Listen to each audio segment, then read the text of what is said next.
Assalomu alaykum hoji aka, yaxshimisiz? Alaykum assalom. Sayillarınız bilan muborak bo'lsin. Alloh sizlarga Navro'z ayyomlari muborak bo'lsin. xush kelibsizlar jiyanlar. Hoji aka, mana siz bilan Nurotada shu Chashma yonida turibmiz.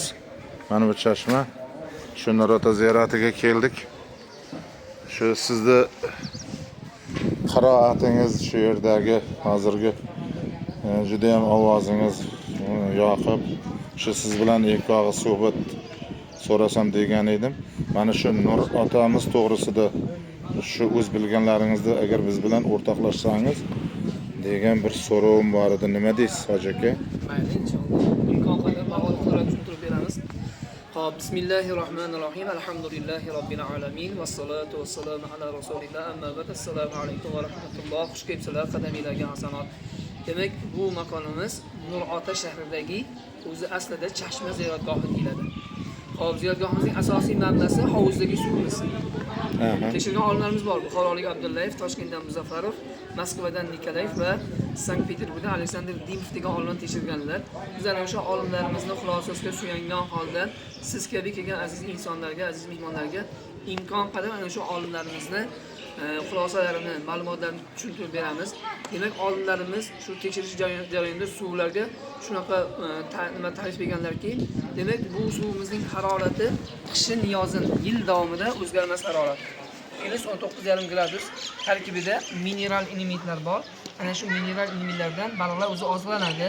Biz xosatan bir narsa tashlab baliqlarni boqmaymiz.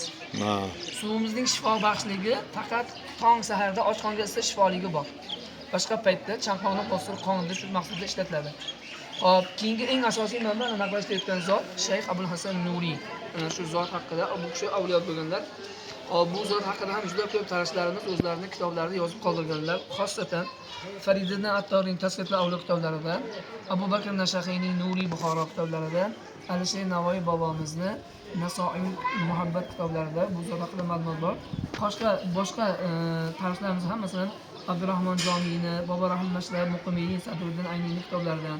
Hozirgi kunda Toshkentda istiqomat qilayotgan Suyunli Mustafoyev degan inson ham mana shu zot haqida o'tgan yili xuddi kitobning muqaddimasiga mana shu maqolani qo'yib, u kishi ham maqola chiqarganlar.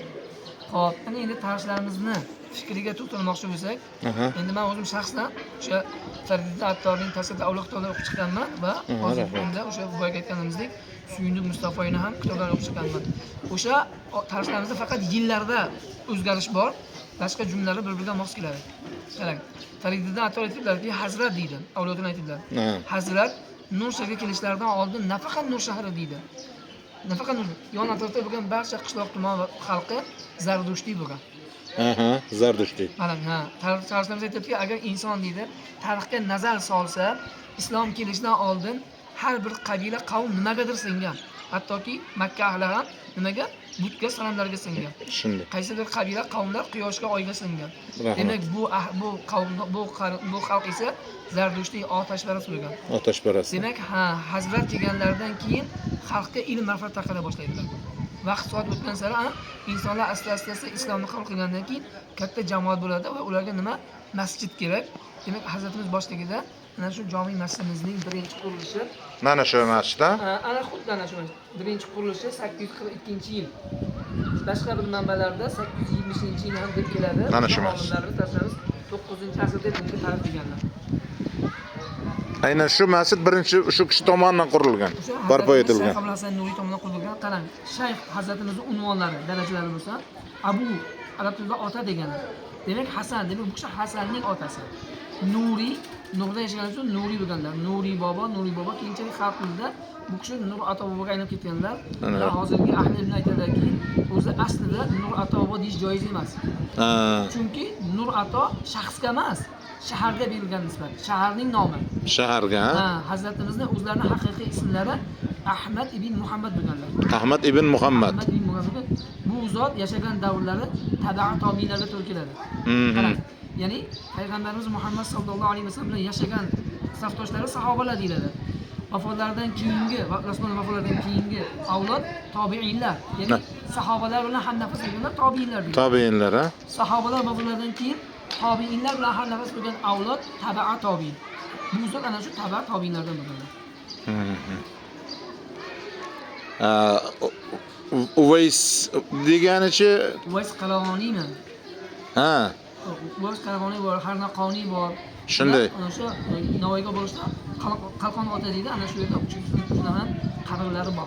G'oyibdan sevuvchimi endi u kishilar? Shunaqa deb aytishadi, tarixlarimiz kitoblarda shunaqa bitib qolgan. Ha, demak bu yerda Nur ota shahar nomiga Shahar nomiga berilgan. Shaxsga emas. Shaxsga emas. Bu kishini ismini o'zingiz mana hozir Ahmad ibn Muhammad deganlar o'zi. Ahmad ibn Muhammad Qaddosiyrohu alayhi deyiladi. Voh. Nimaga ta'rif qilganlar? Biz faqat Nur ota deb bilganmiz. Ko'ryapsizmi? Kelib ketuvchi xalqlar, mehmonlar faqat Nur ota deb biladi. O'sha Asli o'zini tarixini bilmaganligi uchun. Nuri bobo kim o'sha men aytgandek Nur ota boboga aylanib ketganlar. Ha, rahmat. Salomat, Alloh Sog' salomat bo'ling.